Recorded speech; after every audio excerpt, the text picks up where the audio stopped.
Please welcome Kel. Hi, Kel. Bate mo na, Kel. Magandang hapon, Kuya Will. Yan, sige, magandang.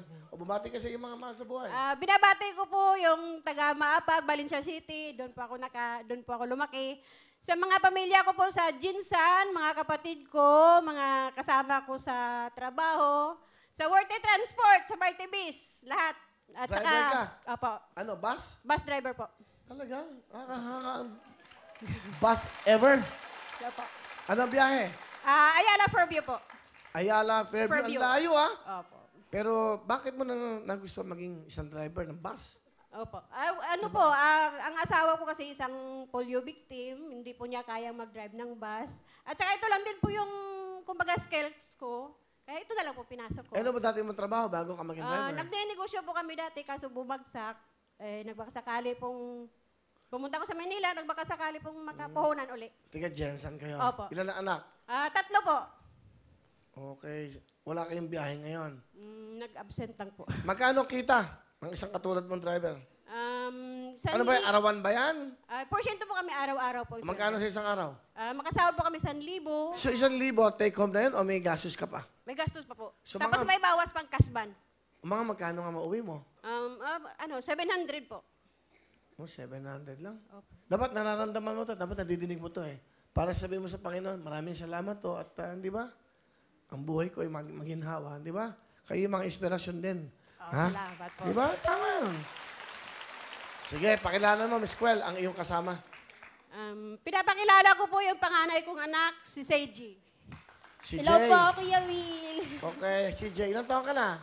20 po. 20. Nag-aaral ka ba? Hindi na po. Bakit? Financial problem po. Anong year ka na? Stop. First year po, pharmacy. Opo, college. Sayang naman. Ilan ba kayo magkakapatid? 3. 3 po, tapos may instant baby, bali 4. Ano yung instant baby? Ano yung gatas? Hindi po 7 months siyang buntis, iniwanan siya ng asawa niya. Lumapit sa tindahan. Sabi niya, te, ibigay ko to sa'yo kaysa iba, baka hindi ko na makita. Yun. Kinuha namin. Nung nag-labor po siya, tinawagan niya ako, te, nagli-labor na ako pakikuha ng bata. Kinuha ko po. Ngayon, 8 years old na siya. Alam ba ng bata na itong tunay mong ina? Opo, sinabi ko po. Sinama ko siya, tapos nakita niya yung 2 kapatid niya na namumulot ng basura. Yun. Napakabuti mo naman. Palapakan natin si Nanay Kwel. Si Jay, ano gusto mo sabihin sa mama mo? Ma, thank you, Mama. Kahit may anak na ako, mati mo, pero na pinabayaan pati anak ko, Mama. Kahit hirap na hirap ko na, Mama, kahit lagi ka nagre-reklamo, sakit na katawan mo, sige ka pa rin biyahe. Sorry, kahit pasaway ako. Sobra kasing pasaway, sorry, Mama. Mahal na mahal kita, Ma.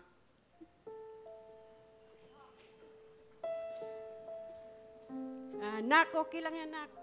Basta nandito ako, susuportahan ko kayo ni Putot. Putot yung apo ko po. Ano, putot? Putot po ba Okay. May anak ka na. May anak po siya. Opo, Will. Ilan? Isa lang. po, kaka-4 na taon lang po. Bibigyan ka ng jacket sa kayong anak mo, ha? Bigyan mo ng jacket pati anak mo. Yan, sige. Panlalaki yun. Sige. Thank you po. Ingat ka. Siyempre, meron kang kapartner sa pagtatrabaho. Pakilala mo sa amin, yung konduktor. Pinapakilala ko po ang aking konduktor na gwapo, si Chang. Chang, Po, Kuya Will. taga saan ka? Nasa Sambuanga po, Kuya Will. Okay. So, ano gusto mo sabihin? Kung parang nanay mo na rin sa Aling Kel. Yung driver ko naman yan, mabait po naman yung driver ko. Pagpatuloy mo yan, yung ano mo, yung attendance mo. Baka nakainom ka na. Galing ka. Yung biyahe po natin na Baclaran po, okay din naman. Yun lang po, yung may sabo ko lang po sa driver ko, mabait din naman yan pareho. Okay, Salamat. Bibigyan ko kayo ng isang jacket para may souvenir kayo. Suot nyo sa mga bus. Maraming salamat po!